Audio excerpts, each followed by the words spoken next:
Raw honey does not expire. Archaeologists have found sealed jars of honey in Egyptian tombs dating back 3,000 years. Still edible, still antimicrobial, still capable of inhibiting bacterial growth on contact. The same jar of honey that sat on a shelf in a Depression-era farmhouse kitchen was not a sweetener. It was the first thing a mother reached for when a child came home with a raw throat, a shallow cut, or a cough that would not break. Apple cider vinegar costs $3 a gallon, fermented from the same apples rotting on the ground behind the house. Diluted in warm water with honey, it was the standard sore throat treatment in every American household, from the colonial period through the Second World War. No prescription, no copay, no appointment, no waiting room. A tin of dry mustard powder, a box of baking soda, a bag of Epsom salt, 5 ingredients, all of them available at any grocery store in America. Combined cost today, under $20. Combined shelf life, years before 1950, these 5 ingredients, plus ginger root, chamomile, and peppermint, handled the overwhelming majority of everyday ailments in the American household. Sore throats, chest colds, muscle pain, burns, stings, stomach trouble. Then a $600 billion industry explained to America why that was no longer acceptable. The American pharmaceutical industry generates over $630 billion a year.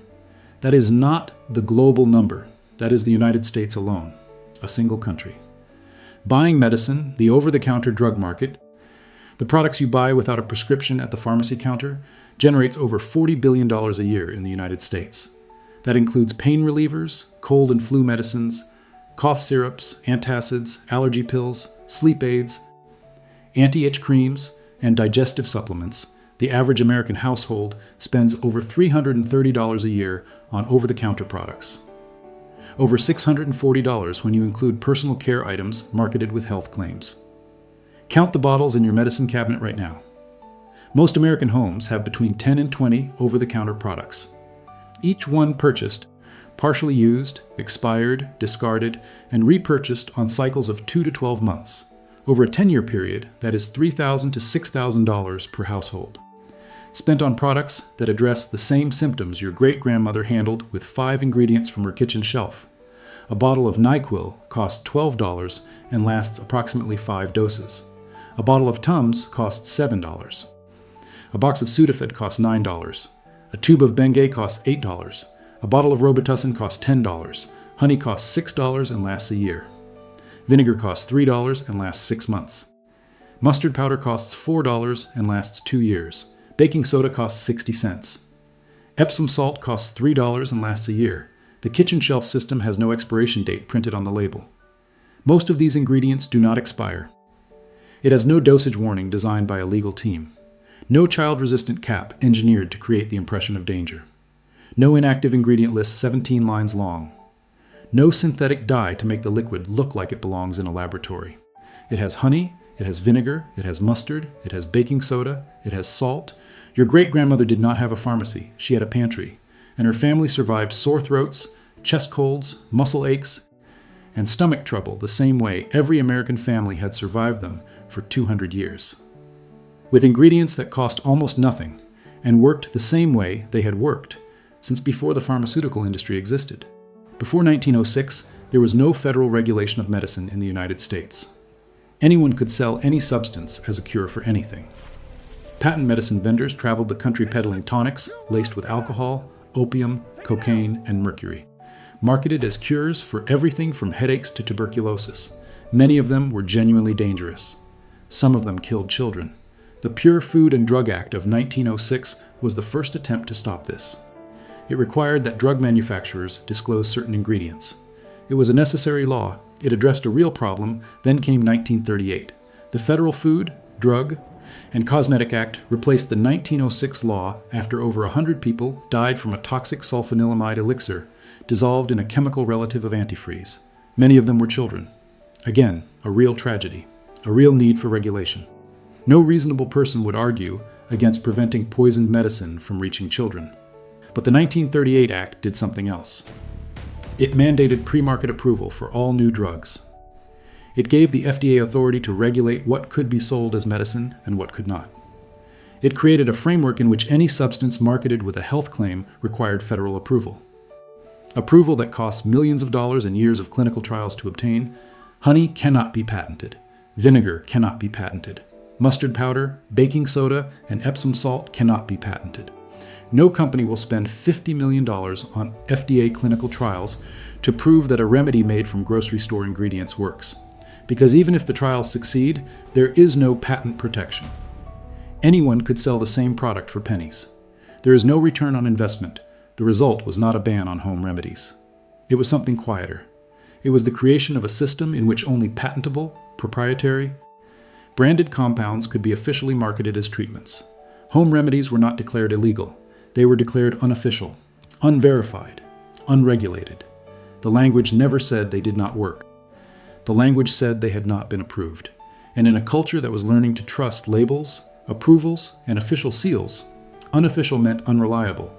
By the 1950s, pharmaceutical advertising entered American homes through the same television sets that had already sold them laundry detergent and cleaning spray. Bayer, Johnson & Johnson, and Vicks sponsored programs and ran commercials showing modern, white-coated scientists standing behind products that promised faster, stronger, clinically proven relief. The kitchen remedies that had sustained families through the Depression were never debunked. They were simply out-advertised. Home economics classes that had taught herbal remedies and home treatments were steadily removed from school curricula between the 1960s and 1980s. The USDA extension pamphlets that had distributed home remedy instructions to rural families during the Depression were quietly discontinued, not banned outright. Just never printed again in any government health pamphlet after 1965. Never taught again in any classroom after 1975. Never referenced in any pharmaceutical advertisement a consumer was ever allowed to see. The Depression-era medicine cabinet was built on 5 core ingredients. Every one of them is available at any grocery store in America today. Here is exactly what each one addressed, how it was used, and what it costs. Ingredient 1. Raw honey. For sore throats, coughs, and minor wounds, a jar of raw, unfiltered honey costs $4 to $8 and lasts a household an entire year. Honey is naturally antimicrobial. It contains hydrogen peroxide, low moisture content, and an acidic pH that inhibit bacterial growth. Research published in peer-reviewed journals has confirmed that honey performs comparably to conventional cough suppressants for nighttime cough in children. For a sore throat, dissolve 1 tablespoon of raw honey in a cup of warm water or warm tea. Sip slowly. The honey coats the throat and provides a mild antibacterial and anti-inflammatory effect. For a cough, particularly nighttime cough, take 1 tablespoon of raw honey directly before bed. This was standard practice in American households for generations. A study conducted at Penn State College of Medicine compared honey to dextromethorphan, the active ingredient in most commercial cough syrups, and found that honey provided comparable relief for nighttime cough and sleep difficulty in children. For minor cuts and scrapes, apply a thin layer of raw honey directly to the wound and cover with a clean cloth. Honey has been used as a wound dressing for thousands of years. The Egyptians documented its use in the Smith Papyrus around 1600 BC, 1 ingredient. $6. Replaces cough syrup, throat lozenges, and basic wound treatment. 3 products eliminated. Ingredient 2. Apple cider vinegar. For sore throats, digestive discomfort, and sinus congestion. A bottle of apple cider vinegar costs $2 to $4 and lasts 3 to 6 months. During the Depression, most families made their own from apple scraps and cores. For 0 cost, for a sore throat, mix 1 tablespoon of apple cider vinegar with 1 tablespoon of honey in 8 ounces of warm water. Gargle, then swallow. The acidity creates an inhospitable environment for many common throat pathogens.